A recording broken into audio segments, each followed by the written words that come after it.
말씀을 가지고 말씀을 전합니다. 성도들은 세상의 영을 받지 아니하였다라고 선포를 합니다. 그리고 그 영은 오직 하나님께로부터 온 영이다 이렇게 말씀하시는데, 이 하나님께로부터 온 영은 다름 아닌 성령을 말합니다. 성령을 우리가 받았다.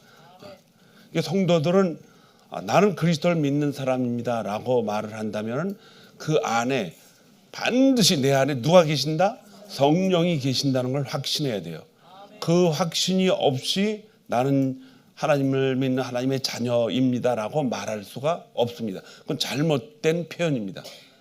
그러나 내 안에 성령이 계시다는 것을 확실히 아는 사람들은 나는 하나님의 자녀입니다라고 자신감 있게 말할 수가 있는 거죠. 아멘. 근데 이 성령이 내 안에 계신다는 걸 잘 알아야 돼요, 여러분들이. 알아야 이해를 하고 깨닫고 또 깨달아야 그 성령이 주신 음성을 따라 내가 순종도 하고 그리스도인으로서의 삶을 살아갈 수가 있는 것이지, 성령이 뭔지도 모르고 살아가면 여러분 심각한 문제가 생겨요. 저도 성령에 대해서 듣는 것은 시골 교회 다녔기 때문에 아주 그냥 시골스러운 목사님, 저는 시골스럽지 않아요.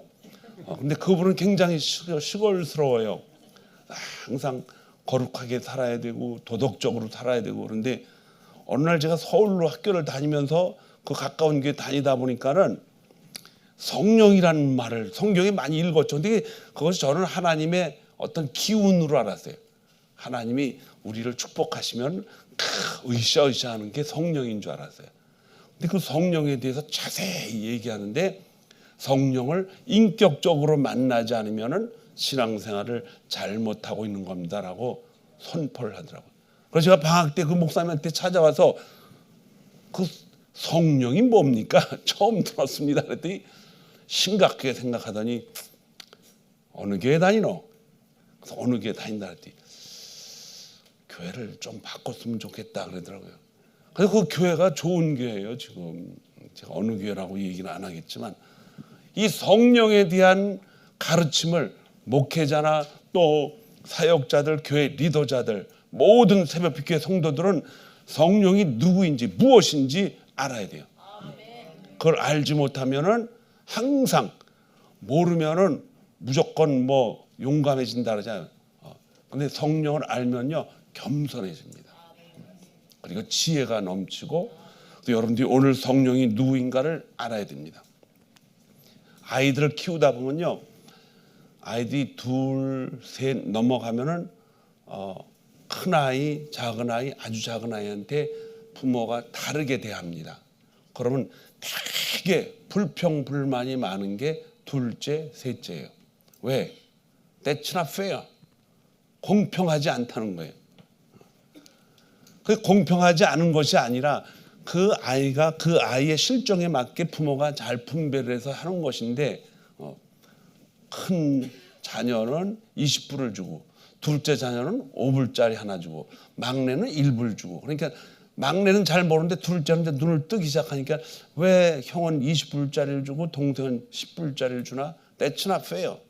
그래서 투정을 하고 5불짜리를 던져버리고 막 그러는 거예요.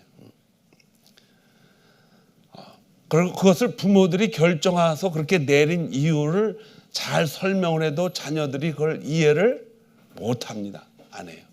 그러나 자녀들이 오래전에 자기가 커가지고 오래전에 부모들이 그렇게 된 것을 어느 시간이 지나면은 자연스럽게 깨닫게 되죠. 그리고 자기도 그 자녀들을 어떻게 합니까? 똑같은 방법으로 대하게 됩니다. 이걸 이해하려면요, 어느 때는 수년이 걸리기도 하지만 어떤 때는 수십 년이 걸리기도 합니다. 어떤 부자가 그 회사를 운영하다가 장남한테 넘겨줘야 될 회사를 차남한테 넘겨주고, 장남은 자그마한 걸 넘겨줬어요. 그때 장남이 재판소에 가서 아버지를 상대로 수를 걸었어요. 근데 요즘 법이 바뀌어서 다 똑같이 나눠줍니다.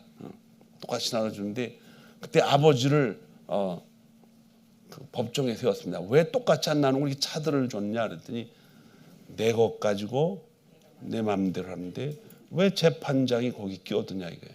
내가 판단하기에 차남이 그 속해 있는 그 종업원들 다 먹여 살리려면 차남이 가장 우수해서 그렇게 한 거다. 그거를 이해하지 못하면 어떻게 돼요? 장남이고 차남이고 어디로 가요? 재판소로 가는 거예요. 그냥 똑같이 달라고. 그만큼 우리는 성숙해야 된다는 것입니다.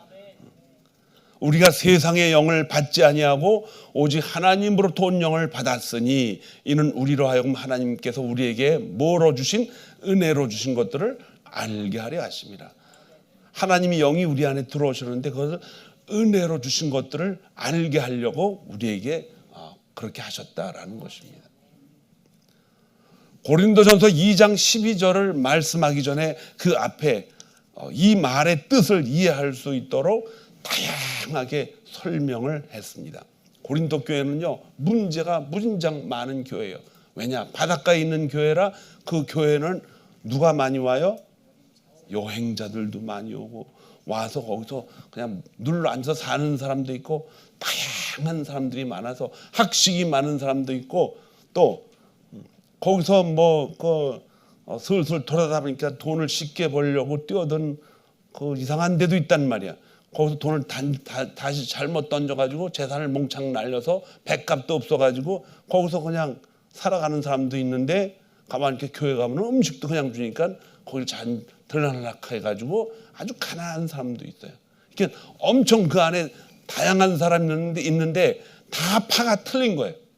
근데 가장 어려움을 주는 그게 뭐냐? 교회에다가 돈도 많이 내고 공부도 많이 하고 권력도 있고 이런 시장, 권력을 가진 사람들이 그 교회에 참석을 하고 있어요. 그랬더니 몇 사람들은 그 사람을 따라가죠. 그러니까 결국 그쪽으로 좀 몰리는 거예요. 또 어떤 사람들은 가난하지만 그래도 기도하면서 살아가는 사람들이 있어요. 또 그쪽에 한패가 이게 다양한 사람들이 많다는 거예요. 그럼 이렇게 혼란스러운 교회에다가 이 말씀을 전합니다. 뭐냐? 우리가 세상의 영을 받지 아니했다. 오직 하나님으로부터 온 성령을 받았으니 이는 우리로 하여금 하나님께서 우리에게 뭘로 주셨다? 은혜로 주신 것들을 알게 하려 합니다. 하나님이 우리에게 은혜로 주신 것들을 다 알게 한다는 것입니다. 예수 그리스도를 믿는다고 생각을 하면서도 이 육신적인 의욕을 가지고 신앙생활을 할 때가 많이 있습니다, 여러분. 누구나 다 마찬가지예요. 그래서 영적인 뭐가 필요하다? 성숙이 필요하다는 거예요. 그 영적인 성숙은 시작부터 중요합니다. 출발점이.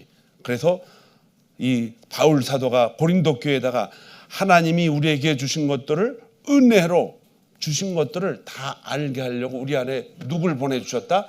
성령을 보내주셨다. 그러니까 우리 안에 성령이 계신 것을 아는 사람들만이 하나님의 은혜를 볼 수가 있어요. 성령이 없이는 하나님의 은혜를 알 수가 없습니다. 절대로. 성경은 이 진리 가운데 성령의 은혜 아니고서는 하나님의 은혜를 가질 수가 없고 볼 수도 없고 깨달을 수가 없다는 것입니다. 그래서 저와 여러분이 가장 쉬운 것부터 얘기한다면 나는 예수 믿으니까 오늘 아침 어디를 가야 돼요? 교회 가야지. 이렇게 생각을 만드는 것도 내 의지가 되는 것이 아니라 내 안에 그런 마음이 자꾸 의욕이 나와서 하는 것이 이게 누가 하는 거예요? 성령이 주시는 거예요. 성령 없이는 이거 할 수가 없습니다. 그런데 요 교회에 나오는 것부터 시작을 해서 잠깐 생각을 털어가지고 오늘 교회 가서 내가 그 말을 전해야 돼. 오늘 교회 안 가면 그 양반 만날 수가 없어. 그 교회 나오는 사람이 있어요, 없어요? 있지요. 왜 없어요? 있겠죠. 그렇게 해서 교회 나오면은 그거는 성령이 인도해서 교회 나오는 것이 아니라 자기의 육신의 생각으로 나오는 거예요. 육신의 생각으로. 다음 달에 우리 아들 결혼식 있는데 교회 가서 인사해야 돼. 이러고서 교회 나오는 사람들도 없지 않아? 있다는 거예요. 1년 후에 내가 여기 국회의원 나오는데 그 교회 이렇게 다니면서 해야 되는 거 아니야? 그 교회 쭉 다니는 사람도 있어요.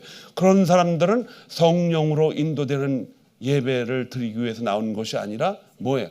자기 세상의 욕심, 육신의 정욕, 안목의 정욕, 이생의 자랑을 위해서 교회에 나오는 거예요. 이건 구별이 되죠, 분명히.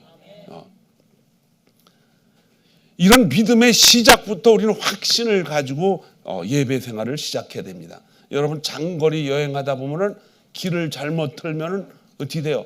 한참 갔다가 되돌아와야 되잖아요. 근데 그 되돌아올 수 있는 것은 뭐예요? 목적지가 정확하기 때문에 되돌아오는 거예요. 여기서 워싱턴을 가는데 아나폴리스 쪽으로 가면 되겠어요? 안 되겠어요? 안 되죠. 그럼 빨리 기술을 틀어서 아나폴리스를 빼버리고 워싱턴으로 가야 되는데 가긴 가요. 그런데 워싱턴으로 가는 그 과정도 길을 알아야 된다는 거예요. 그 워싱턴으로 가야 되는데 그 길을 엉뚱한 길로 가면은 인생이 많이 힘들어집니다. 하나님이 주신 영적인 그 길을 다 잊어버려요. 제가 어느 분하고 이제 버지니아를 갔다가 집으로 돌아오는데 내비게이션을 키고 돌아왔어요. 그런데 빠른 길이 있다고 그 내비게이션에서 이렇게 딱 떠요. 그래서 오케이 하고서 사람이 많으니까 그걸로 가는데 길이 좀 험악하더라고요. 막 피해가게 만들고 차가 하나도 없어. 이상하다 그랬더니 아니다 달라 뒤에서 경찰차가 확 오더니 붙잡더라고요. 그래서 너 왜 일로 왔냐? 그래서 내비게이션. 내비게이션이 법이냐? 아니 법이고 뭐고 내비게이션이 법대로 인도하는 거 아니냐 그랬더니 너는 들어올 때 여기 금지되어 있다는 걸 못 봤다 이거야. 그 길로 가면 공사 중이라 못 간다는 거예요. 그래서 길도 다 파놓고 그랬는데 왜 일로 가? 그래서 제가 할 말이 없어서 내비게이션이 가라고 그래서 갔다 그랬더니 내비게이션이 법이냐? 그 딱지를 100불을 물었어요 제가. 그래서 제가 그걸 가지고 경찰에 갔어요. 저기 그 법원에.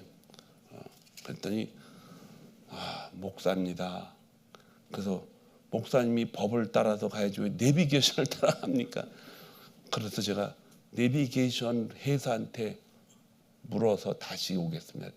그냥 이번만은 그렇게 경고를 해서 그냥 보내드릴 테니까 다음부터는 내비게이션을 믿지 마세요 그러더라고요. 그래서 제가 그 다음부터는 내비게이션을 볼 때는 항상 먼저 지도를 목적지를 확인하고 미리 확인을 해요.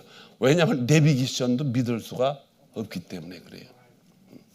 여러분 내비게이션은요 길 끊어지고 이런데 관계를 안 해요. 철로길을 넘어가는 길을 차단시켜서 절벽으로 만들어놨는데 그 저쪽 그 어디야 그저 페어팩스가 아니고 프레드릭 가는데 그 목사님 집에 돌아가시다 가는데요. 가다가 절벽이야. 깜짝 놀라니까 이게 길이요 바뀌었어요. 며칠 전에. 그런 거는 내비게이션 안 가르쳐줘요. 근데 하나님은 잘 가르쳐 주십니다. 순간순간. 그래서 이 성숙한 결정, 정확하지는 않지만은 그래도 하나님이 주신 울타리 안에서 걸어간다는 게 얼마나 큰 축복이에요. 큰 축복이에요. 우리가 가다가 혼선이 생겨가지고 이걸 이 길인가 저 길인가 할 때가 있죠. 그때는 결정을 내려야 될 때는 여러분 어떻게 해요? 짐작해가지고 결정해요. 대개가 사업을 하는 사람도 조심해야 돼요. 이게 진짜 그 길인지 몰라요. 그러나 자꾸 좋은 소식은 들려고 그러니까는 자기 짐작에 그걸 덜컥 묻습니다. 그럴 때는 정확하지 않으면 일단 어떻게 돼요? 뒤로 물러서서 기도해야 됩니다. 그래서 기도하라는 거예요. 절대로 큰 것일수록 작은 것부터 연습을 해가지고 큰 것을 맞이할 때는 짐작하는 것은 빼버려야 돼요. 정확하지 않으면 가지를 말아야 됩니다. 자, 하나님이 우리에게 울타리를 쳐놓으셨는데 그럼 울타리를 어떻게 아는가? 오늘 성경은 그 일을 깨달으라고 우리에게 성령을 주셨다 그랬어요.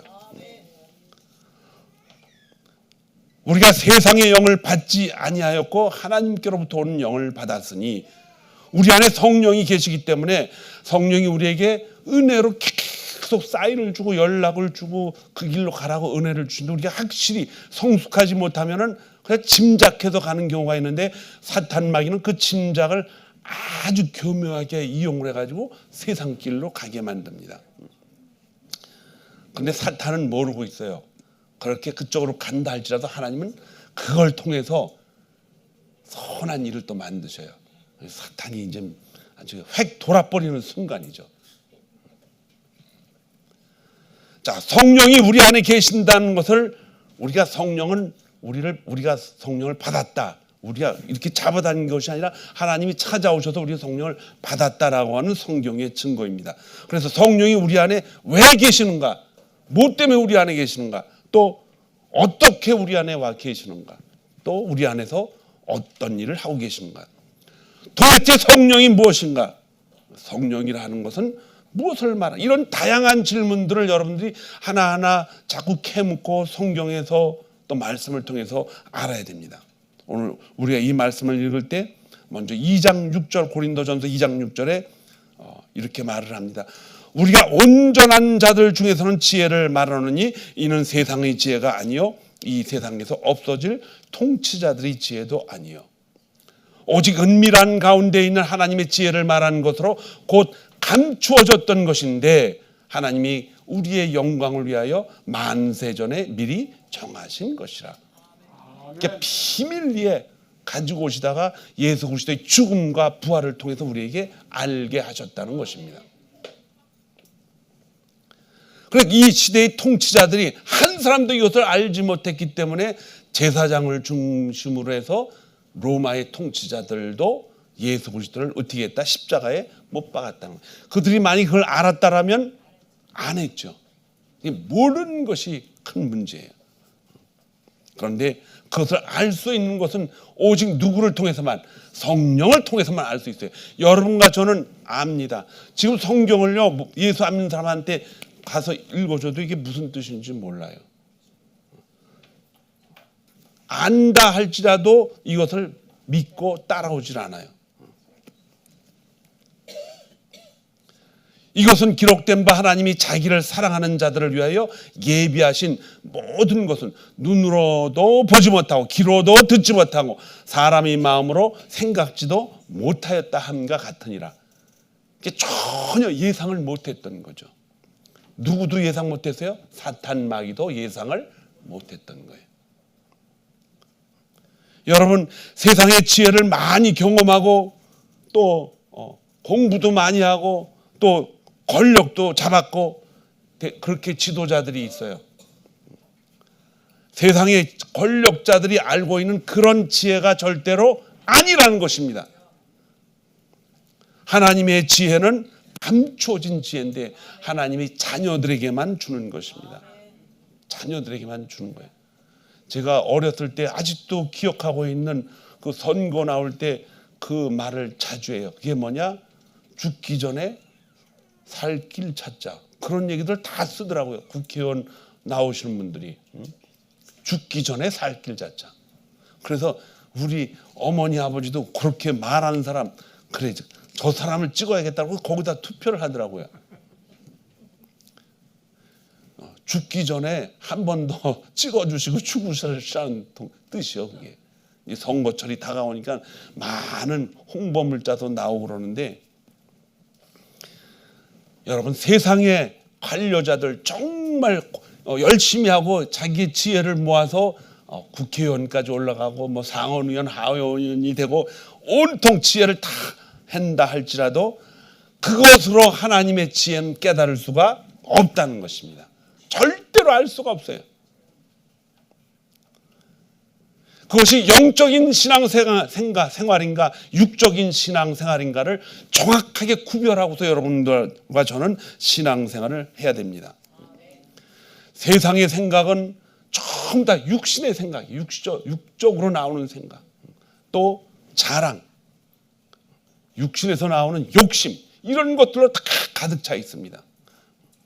그런데 어떤 때는 순간순간 그리스도인들도 이제 결정해야 되는데 그 지혜가 육신적인 것으로 해야 되나 영적인 것으로 해야 되나 판단을 해야 될 때가 있어요. 이때 아까도 말씀드렸듯이 뭐예요? 짐작으로 그렇게 할 수가 있다는 거예요. 그러나 짐작하는 것은 이제 신앙생활을 시작하는 사람들은 그렇게 할 수 있어요. 왜? 내가 교회 다니기 시작했는데 이런 거 해도 되나? 이게 잘 모르거든요. 이게 예수 믿으면 이런 거 하면 안 된다 그러는데, 그럼 괜찮아요. 그래서 그렇게 짐작해서 하지 않을 수 있도록 하나님이 우리에게 마음의 생각을 자꾸 주시는 거예요. 성령이 우리 안에 들어오셔서 말씀이 자꾸 한 번 들은 말인데도 자꾸 생각나게 하고 마음의 꺼리낌을 만들어주는 것이 바로 이제 아직 자라지 못한 어린 아이들과 똑같다는 것입니다.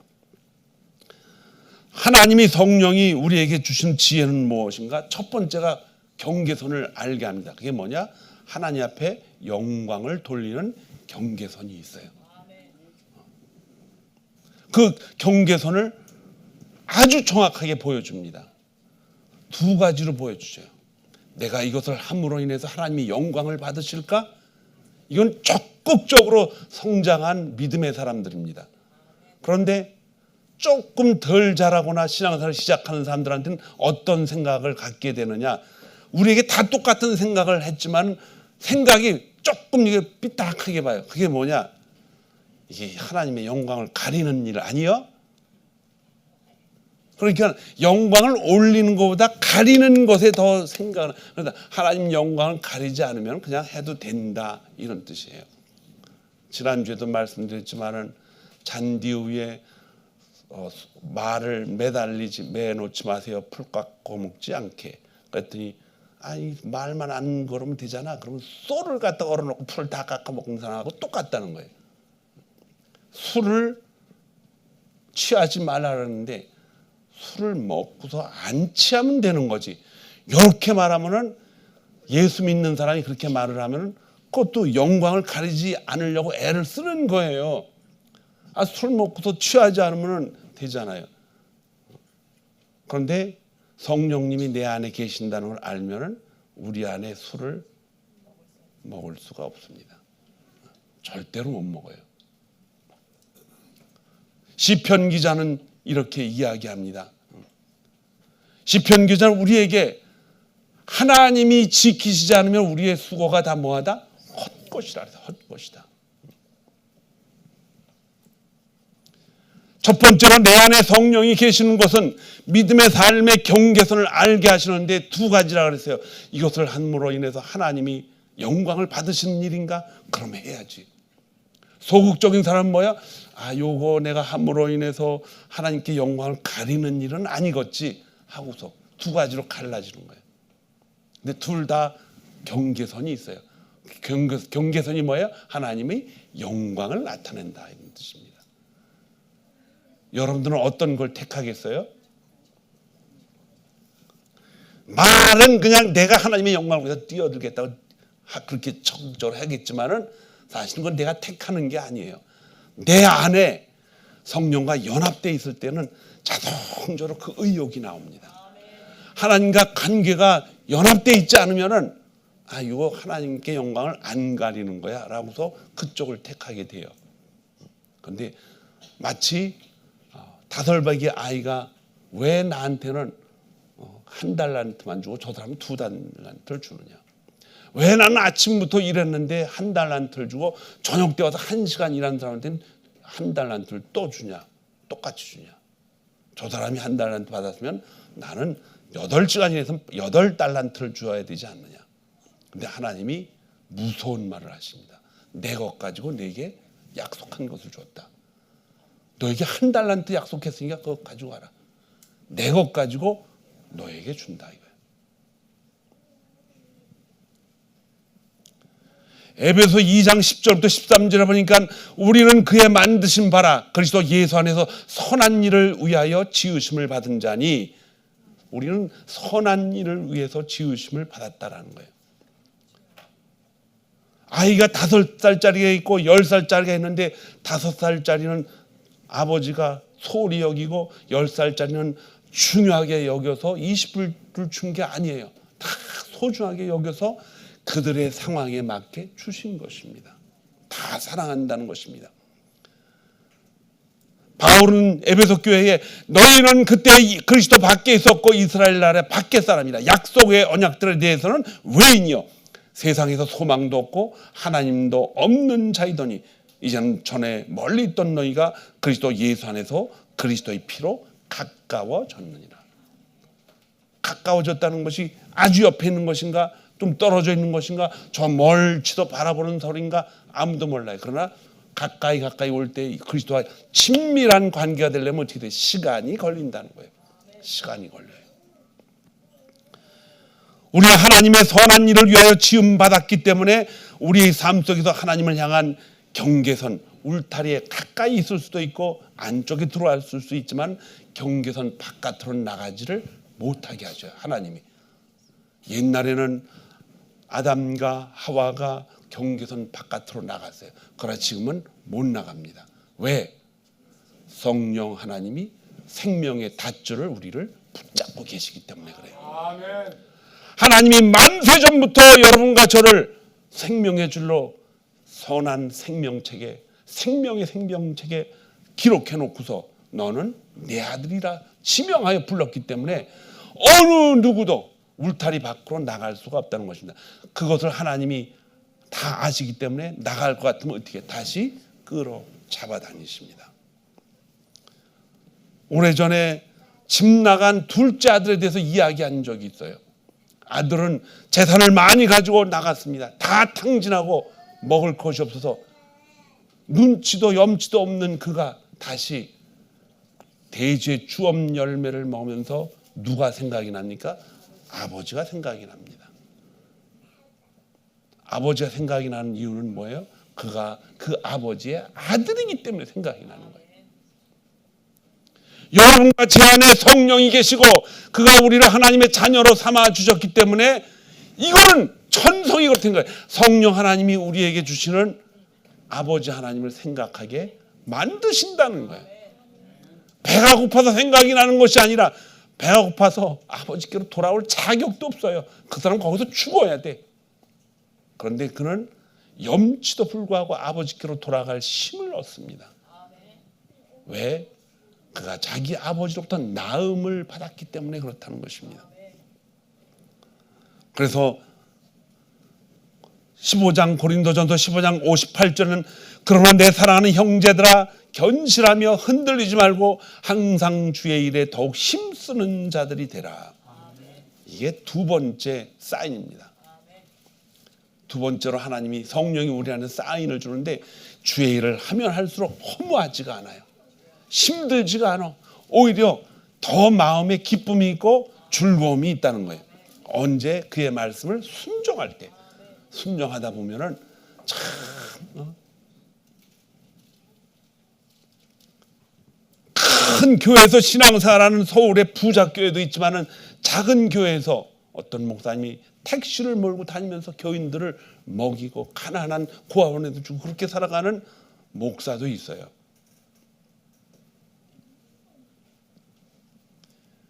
그런 사람들은 그 일이 힘듭니다. 하루에 잠을 5시간, 6시간 자고서 또 새벽같이 나가서 일을 해야 그곳에 있는 교인들이 먹고 살아요. 왜냐? 그 교인들이 전부 지체 장애자들이에요.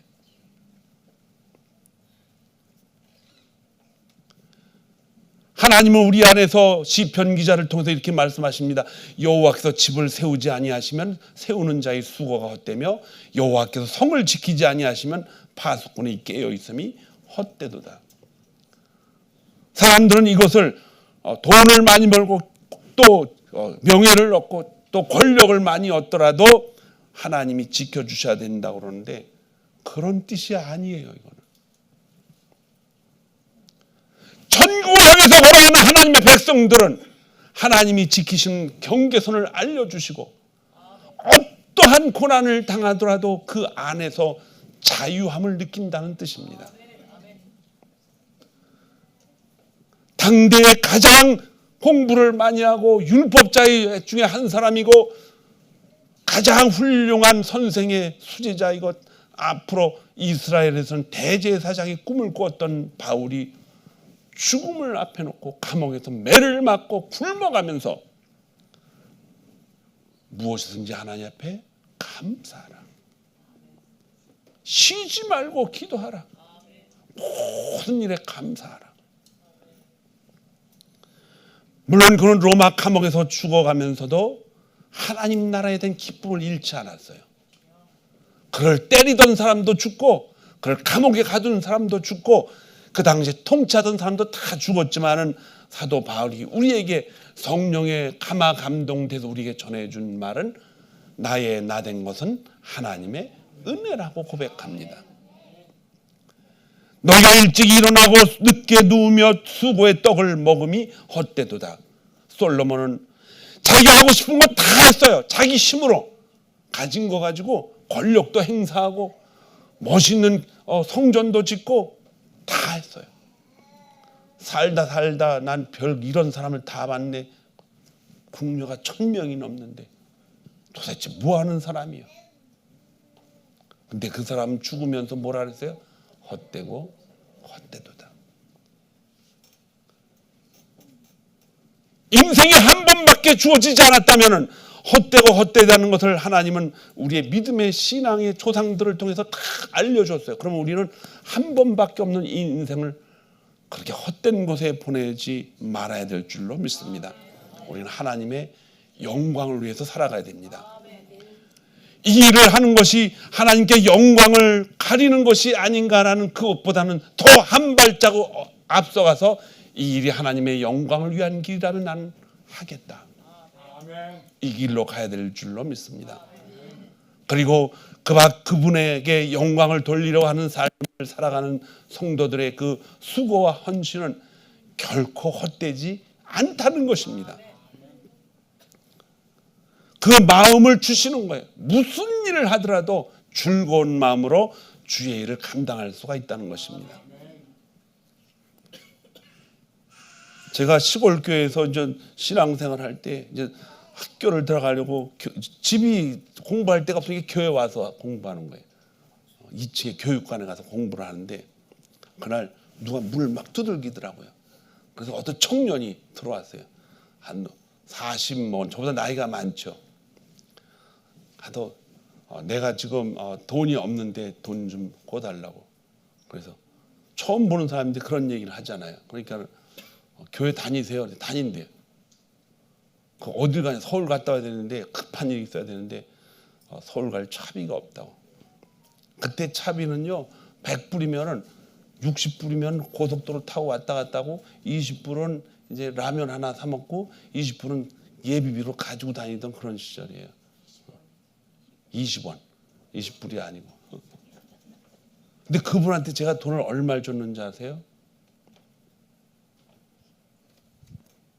400원을 주었어요. 여기 큰 돈이죠. 근데 그 돈이 뭐냐? 책 사볼 돈인데 다 그걸 날려버린 거예요.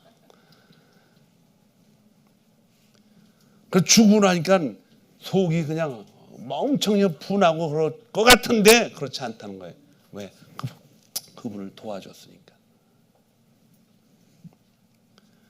하나님의 일은 하나님이 하십니다.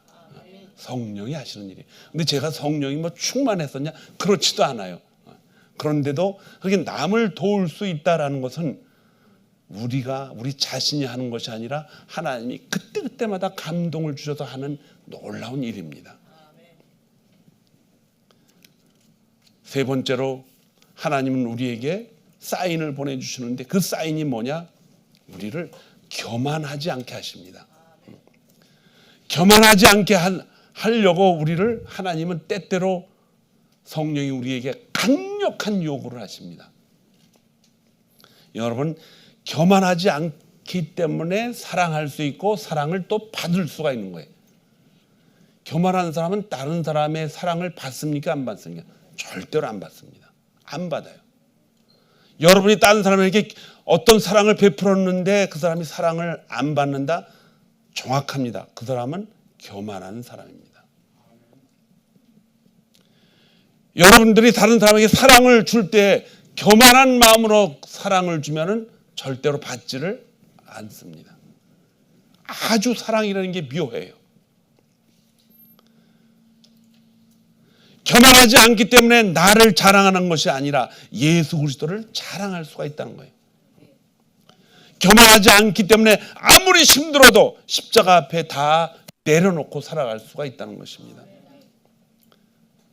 성령에 의지하지 않고서는 빛과 어두움을 구별하지 못합니다. 여러분, 절대로 구별 못해요. 인생의 고난이 즐거움으로 바뀔 수 있고 겸손이 있을 때 그것을 감사로 받을 수가 있다는 것입니다. 육적인 것을 요구하는 육신의 의욕은 영적인 것과 완전히 구별될 수밖에 없습니다. 새벽에 모든 성도들은 겸손한 사람들이 되어야 됩니다. 담임 목사가 교만하면요, 여러분들도 교만해질 수밖에 없어요. 담임 목사인 제가 겸손하면 여러분들도 겸손해져요. 교구장이 교만해 보세요. 그 교구원들은 다 교만해져. 그냥. 그 교구장이 교만한 이유는 뭐야? 담임 목사가 교만하기 때문에. 여러분, 성령이 우리 안에 있다는 걸 확실하게 알아야 됩니다. 성령이 계시지 아니하면 주님이 하신 말씀을 결코 기억을 할 수가 없어요. 그러나 우리가 겸손해질 때에는 성령이 우리 안에 계신 증거라는 것입니다. 왜냐하면 육적인 우리의 마음은 영적인 것을 절대로 생각하지 않아요. 그냥 계속 그 길로 만드는 거지. 여러분과 저는 맹목적으로 하나님을 따라가면 안 돼요. 무조건 봉사, 무조건 충성, 무조건 헌신. NO! 알고 해야 돼요. 하나님의 은혜, 하나님의 선하심, 하나님이 우리를 어떻게 해서 죽이시고 어떻게 해서 살리시고 우리를 창조하신 하나님이 어떻게 이 땅에 와서 죽으셨는가를 알고 그리고 따라가야 된다는 것입니다. 그래서 우리가 겸손해질 수가 있는 것입니다. 성령이 우리 안에서 우리 영을 살리시고 우리가 살아있는 우리 영이 주님의 길을 따라가기 위해서는 성령이 거기다 빛을 비친다 그랬잖아요. 조명을 한다고 그랬어요. 그 빛을 볼 수 있는 마음을 우리 안에 씌워주신 거예요. 그래서 우리는 성령을 따라가야 됩니다. 우리는 이 세 가지를 가지고 내 안에 성령이 있나 없나를 다른 사람 몰라도 자기 자신은 알게 돼요. 그게 뭐냐? 경계선을 첫 번째 확실하게 알아야 됩니다. 생명의 밖으로 나가지 않게 하신 하나님이 우리에게 늘 신호를 줘요. 생각나게 하십니다. 이 일을 하는 것이 하나님 앞에 영광을 돌리는 일인가? 그게 아니더라도 이게 하나님 영광 가리는 일은 아닌가? 둘 중에 어느 것을 택하든 하나님의 영광을 드러내는 일에 참여하시기를 바랍니다. 두 번째로 우리가 하나님의 영광을 위해서 일하는 어떤 일이든 절대로 헛되지 않다는 것을 우리가 하나님 말씀을 통해서 깨닫게 됩니다. 사도 바울을 생각하며 우리는 이 일을 기억합니다. 예수님의 십자가를 생각하며 내가 다 이루었다라는 그 말씀 속에 그분은 너희 자녀를 울라고 했어요. 위에서 울라 했어요. 잠깐 왔다 가는 이 땅에서 한 번밖에 주어지지 않았던 인생이라면 우리는 이 시간들을 하나님의 영광을 위해서 일을 해야 되고 그것이 절대로 헛되지 않다는 것을 알고 있음을 성령이 알려주시는 거예요. 그래서 환난 중에도 우리는 어떻게 해요? 즐거움으로 일하는 것입니다. 세 번째로 우리는 겸손하다는 것입니다. 여러분과 저는 겸손한 것은 성령이 우리에게 주시는 놀라운 지략입니다. 지략. 육신적인 겸손은요, 악한 꿈을 가지고 있어요. 그러나 영적인 그 겸손은 우리가 예수님을 육체로 알지 않듯이 사람들도 그 안에 있는 살아있는 영혼을 하나님이 주시는 겸손으로 알 때 영혼을 사랑하기 때문에 그렇습니다. 여러분들이 어느 곳에 가더라도 그곳의 환경에 맞게 활동할 수 있는 지혜가 있다는 것은 가난한 사람에게는 가난하게 대하고 부유한 사람에게는 부유하게 해줘. 여러분, 돈이 많다 그래서 부유한 게 아니에요. 이 땅 위에는 돈이 많으면서도 거지처럼 살아가는 사람이 얼마나 많은지 아세요? 죽는 거는 똑같아요. 침상에서. 많은 것을 가지고 있어도 하나도 쓰지 못하고 자식들 넘겨줘 자식들이 다 커가지고 그냥 쌈박질하고.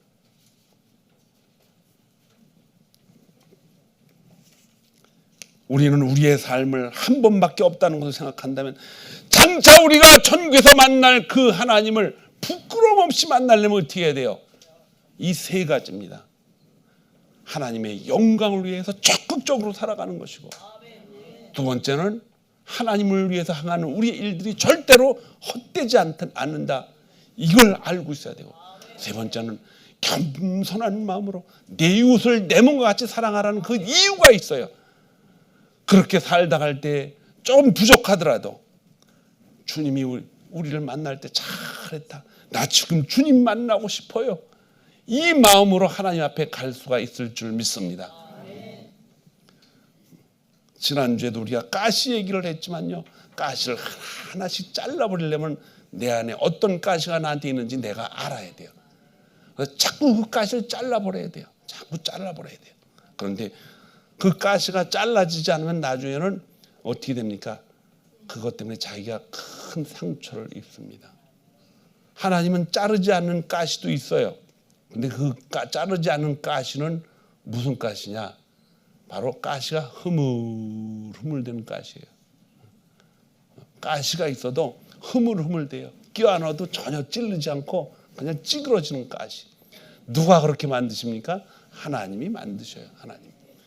저와 여러분은 하나님 나라를 향해서 오늘도 한 발자국 한 발자국 조심스럽게 살아갑니다. 우리에게 주어진 이 귀한 시간들을 하나님이 주시는 이 구원의 확신을 가지고 여러분 만끽하면서 사세요. 여러분과 저는 죄로부터 이제 자유자가 되었습니다. 이 자유를 누리면서 사시기 바랍니다. 이 자유는 하나님이 우리에게 주신 경계선 안에서 누리는 자유입니다. 그래서 주님 앞에 서는 그날까지 내가 하나님 만나고 싶어요. 이 기대감을 한 번도 놓치지 마시고 승리하는 여러분들이 되기를 주님의 이름으로 축원합니다. 기도하겠습니다. 하나님 감사합니다. 구원을 받은 우리의 모습은 이제 오늘도 주님이 주신 그 능력